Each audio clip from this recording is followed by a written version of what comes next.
Assalamu alaikum and welcome to the 20th part of our Ramadan Self-Improvement Challenge. Today, we delve into a topic that illuminates our path towards personal growth and spiritual enrichment, optimism.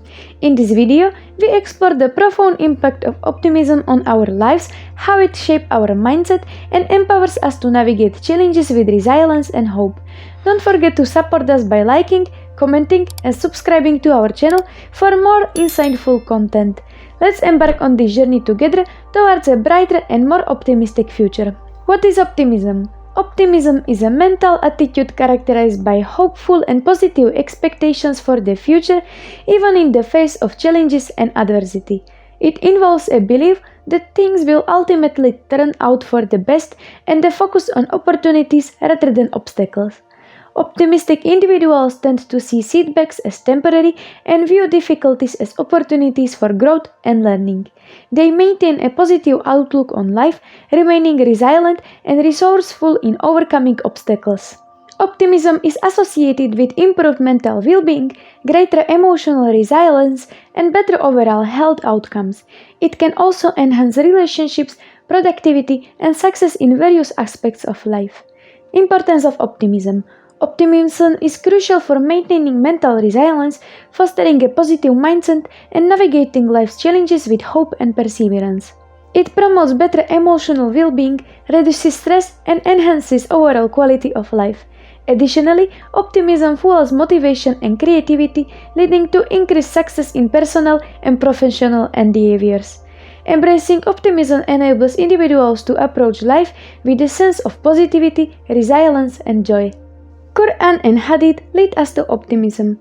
Allah subhanahu wa ta'ala says in the Holy Quran, "Say, O my servants who have transgressed against themselves by sinning, do not despair of the mercy of Allah. Indeed, Allah forgives all sins. Indeed, it is He who is the forgiving, the merciful."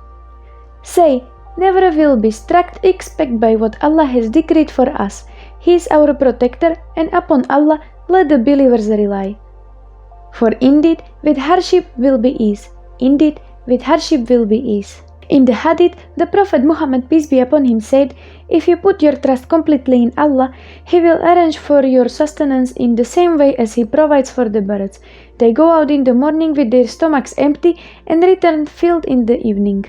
Prophet Muhammad, peace be upon him, also said, "Strange are the ways of a believer, for there is good in every affair of his, and this is not the case with anyone else except in the case of a believer, for if he has an occasion to feel delight, he thanks God, thus there is a good for him in it, and if he gets into a trouble and shows resignations and endures it patiently, there is a good for him in it." How to be optimistic? Focus on the positives in your life and express gratitude for them regularly. Learn to recognize and challenge negative thoughts by reframing them in a more positive light. Spend time with supportive and optimistic individuals who uplift and inspire you. Break down big goals into smaller, achievable steps, celebrating your progress along the way. Be kind to yourself and acknowledge your strengths and accomplishments even in difficult times. Instead of dwelling on problems, focus on finding solutions and taking proactive steps to address challenges.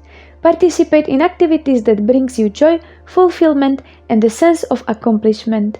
Minimize exposure to negative news, social media, or toxic environments that drain your energy and optimism.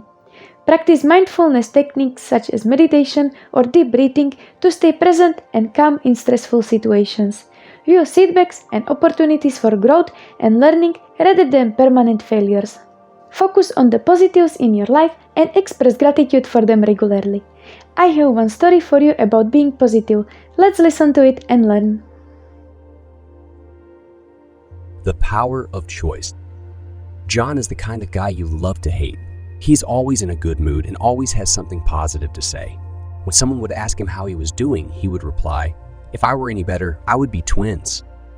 He was a natural motivator. If an employee was having a bad day, John was there telling the employee how to look on the positive side of the situation. Seeing this style really made me curious. So one day I went up and asked him, "I don't get it. You can't be a positive person all of the time. How do you do it?" He replied, "Each morning I wake up and say to myself, You have two choices today.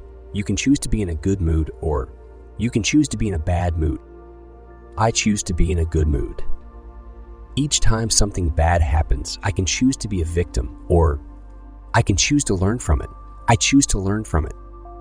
Every time someone comes to me complaining, I can choose to accept their complaining, or I can point out the positive side of life. I choose the positive side of life. Yeah, right, it's not that easy, I protested. Yes, it is, he said. Life is all about choices. When you cut away all the junk, every situation is a choice. You choose how you react to situations. You choose how people affect your mood. You choose to be in a good mood or bad mood.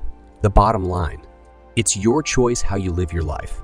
I reflected on what he said. Soon thereafter, I left the tower industry to start my own business. We lost touch, but I often thought about him when I made a choice about life instead of reacting to it.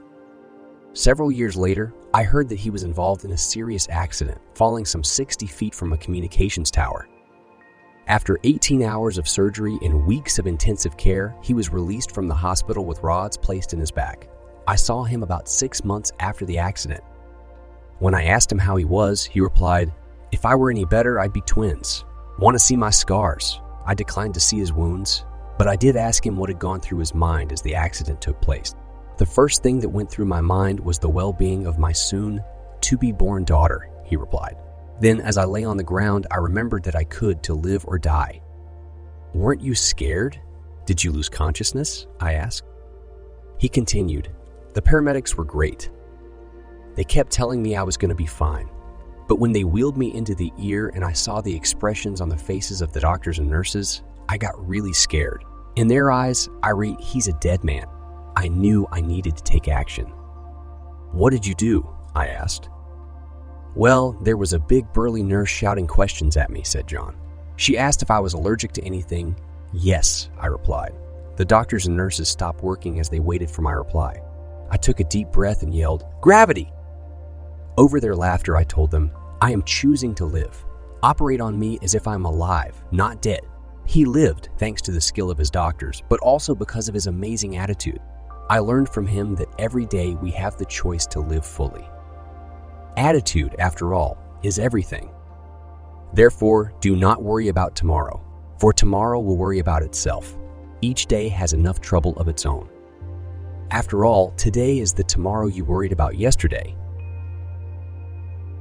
In conclusion, optimism serves as a guiding light during life's challenges, reminding us to trust in Allah's mercy and guidance, persevere with hope, and seek opportunities for growth and improvement. By embracing positivity and resilience, we can navigate the journey of life with courage, gratitude, and a steadfast belief in better days ahead. As we continue our Ramadan Self-Improvement Challenge, let us reflect on the power of optimism in shaping our spiritual and personal growth. In the next part of our series, we will explore the theme of curiosity and its role in deepening our understanding of ourselves and the world around us. Assalamu alaikum, may peace and blessings be upon you all.